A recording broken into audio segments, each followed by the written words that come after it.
If hard work made people rich, then every construction worker would be a millionaire. Farmers would be flying their own private jets, and every delivery driver would be living a life free from financial worry. But that's not the reality we see, is it? So, here's the uncomfortable truth that most people don't want to admit. Hard work, on its own, does not create wealth. In fact, for a lot of people, hard work is exactly what keeps them poor. If you feel like you've been working non-stop, day in and day out, but your life just isn't changing, then this video is going to explain exactly why.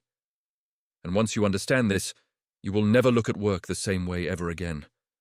From the moment we were kids, the message was drilled into our heads. Study hard.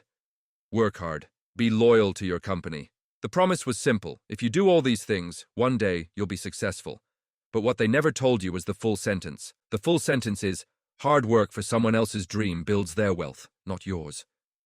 Let's be honest, the system we live in doesn't reward raw effort. It rewards ownership. Just take a look around.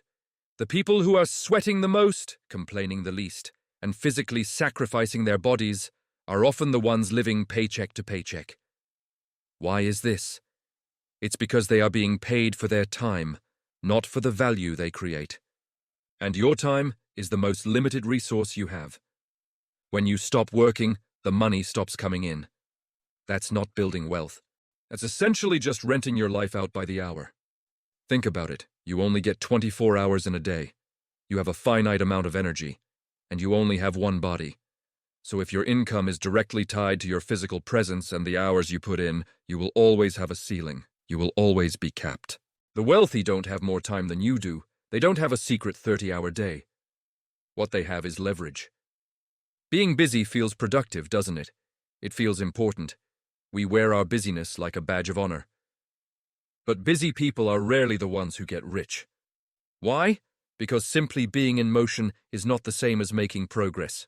You can run on a hamster wheel all day, work yourself to the bone, and end up in the exact same financial spot you were in yesterday. The world doesn't pay for your effort. It doesn't care how tired you are. The world pays for results, for scale, and for impact. A worker trades their time for a fixed amount of money. An owner, on the other hand, builds systems that generate money even when they're not there. A worker wakes up and asks, "What do I need to do today?" An owner wakes up and asks, "How do I make this process repeat itself without me?" Ownership changes the entire game. When you start to think about building real, lasting wealth, you realize there are only 3 true multipliers. These are the forces that can take your effort and amplify it 100 or 1,000 times over. First is ownership. This means owning businesses, assets, or equity in a company. It's about having a piece of the pie, not just being paid to bake it for someone else. Second is leverage. Leverage can come in many forms. It can be technology that automates your work. It can be media, like this video, that reaches thousands of people while I'm only speaking once. Or it can be leveraging the skills and time of other people by building a team. And third is scalability. If your income can't grow without you personally putting in more hours, then your financial situation is fragile. It's built on a weak foundation. A scalable system is one that can grow exponentially without requiring a proportional increase in your personal effort. Here's the trap that so many people fall into. The safe path feels comfortable. A steady paycheck feels predictable and secure. But that comfort comes at a very high cost. It slowly, quietly kills your ambition. It makes you afraid to take risks. Most people don't fail in life because they're lazy. On the contrary, many are incredibly hardworking.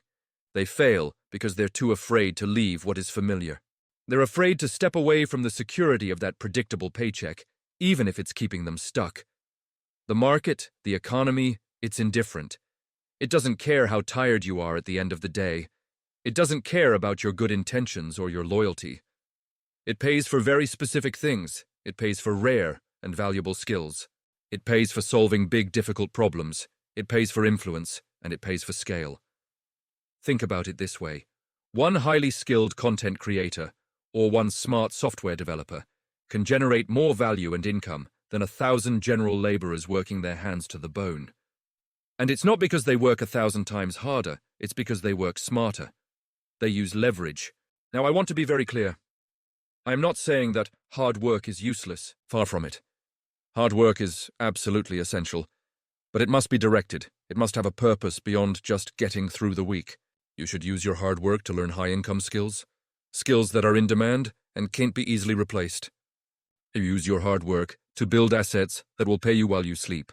Things like a business, a brand, an investment portfolio, or intellectual property. Use your hard work to create leverage for yourself.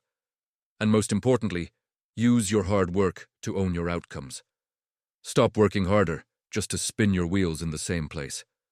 Start working to build something that will outlive your daily effort. Let this idea really sink in. Hard work is a tool. It's like a hammer. But if you don't have a blueprint, a strategy, and if you don't own the house you are building, that hammer just becomes a tool to tire yourself out.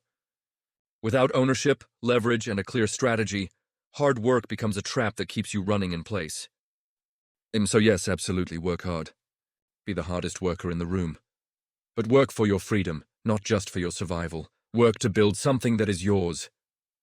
Because hard work alone will not make you rich. But hard work aimed directly at ownership, leverage, and solving valuable problems, that just might. Thanks for watching. If this resonated with you, hit that like button and subscribe for more content that challenges the way you think about work and wealth. See you in the next one.